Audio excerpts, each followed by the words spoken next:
Grabe ang ganda, kaya nga naman pala uso to ngayon sa mga kabataan. Tingnan nyo naman guys, oh ang kapal ng pagkamaong niyan. Grabe, sobrang ganda ng kulay, tapos yung pagkamaong niya makapal.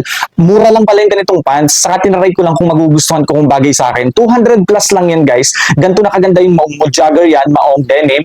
Anim yung bulsa, 2. Tapos may dalawa dito, may dalawa sa likod. Ayan. Di ba? Ang ganda, ang kapal. Saktuhan lang sa akin yung haba. Ayan, tingnan nyo naman. Kaya pala uso to ngayon sa mga kabataan. Maganda nga naman. Maganda nga naman siyang pamporma, kaya uso siya ngayon sa mga kabataan. Tingnan nyo naman. Maganda siya guys kasi may makakahinga-hinga yung katawan mo ba? Hindi yung sikip na sikip.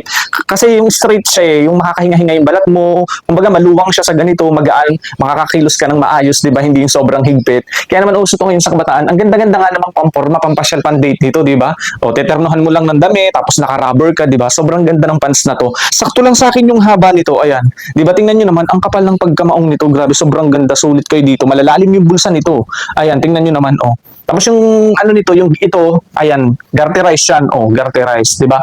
Ang ganda, nakakatuwa, sobrang natuwa talaga ako. First time ko yan, hindi kasi ako mahilig sa mga ganitong klase ng pants, pero ayun, maganda naman pala. Oh, di ba? Tapos sobrang mura pa. Kaya kung gusto niyo, aba, check out na.